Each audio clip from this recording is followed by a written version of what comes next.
Hi everyone, welcome back to Learning is Easy with Teacher Fish. Today, we are going to explore how you can write like a real journalist.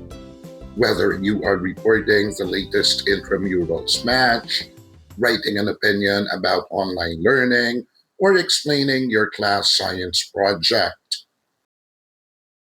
Our focus: three powerful tools in writing: diction and style, transition devices, and sentence structure and function. Ready to write like a pro? Let's dive in.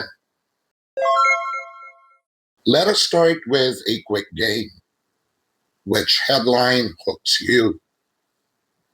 1. Students join robotics fair.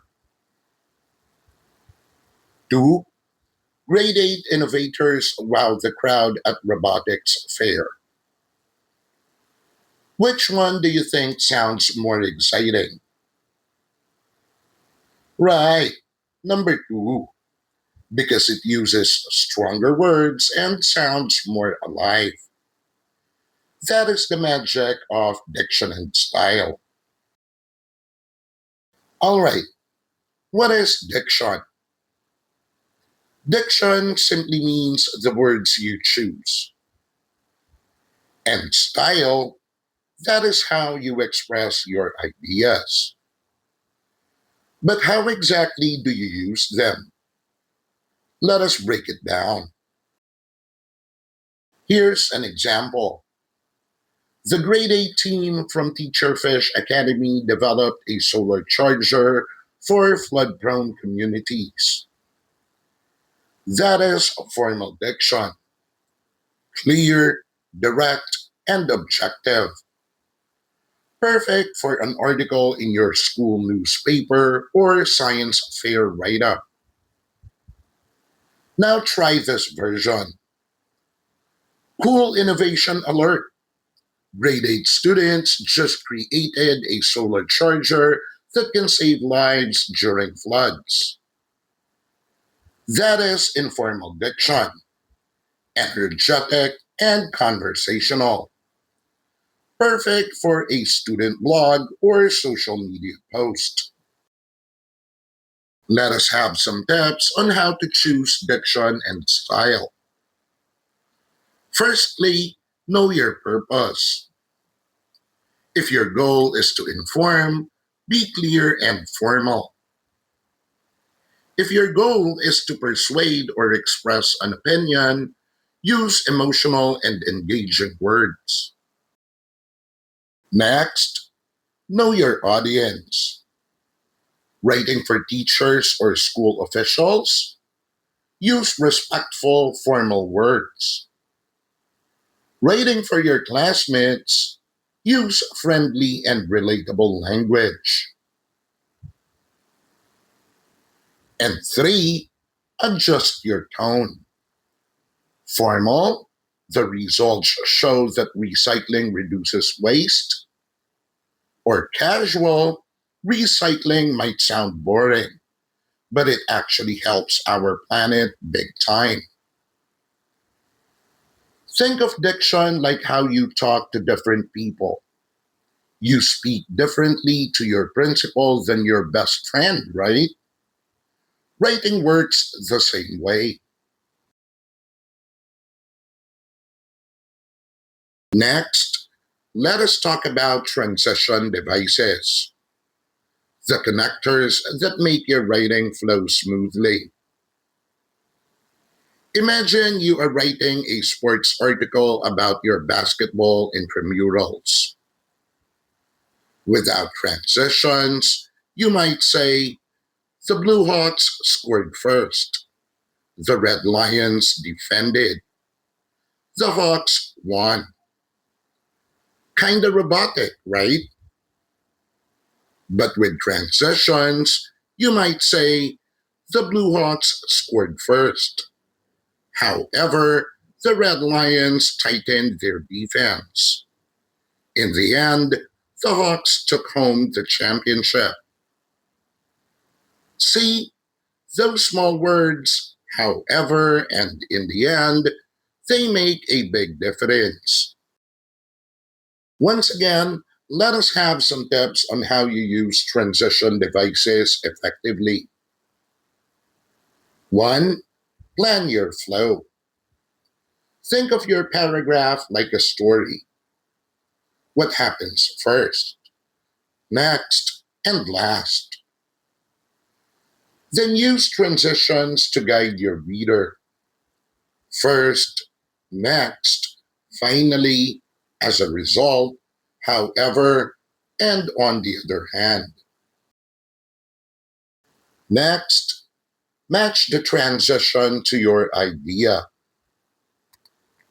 To add ideas, you may use also, moreover, in addition. To show contrast, use however, on the other hand, and yet. To explain results, use therefore, consequently, and as a result. And to show time, you may use meanwhile, afterward, or later. Finally, do not overuse. You do not need one in every sentence. Use them naturally, like the way you tell a story to a friend. Now let's talk about sentence structure, how your sentences are built, and how they function. Here is how each type works.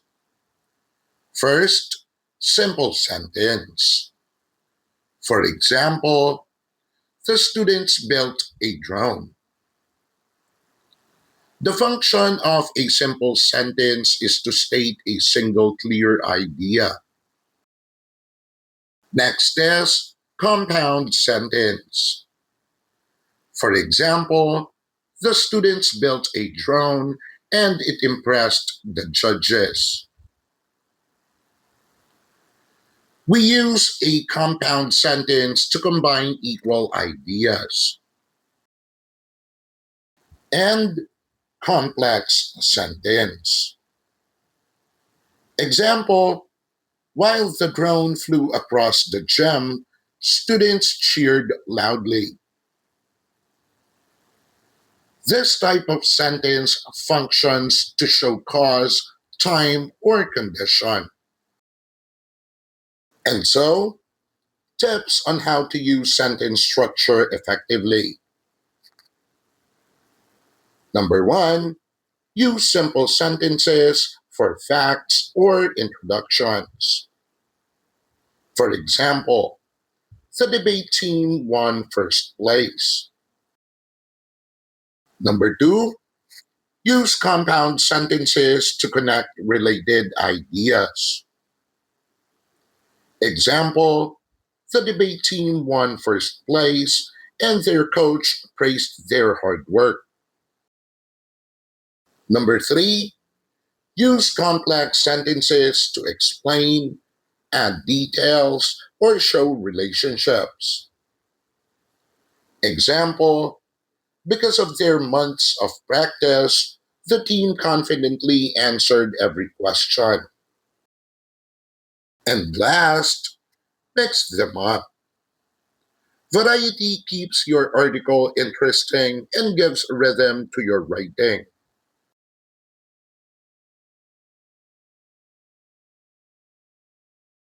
Now let us check your understanding of the lesson.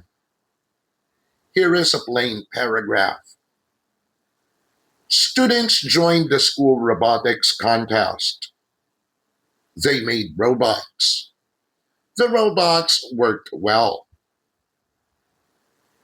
Your task is to edit and rewrite it using the 3 tools you learned today: Diction and Style, Transition Devices, Sentence Structure and Function.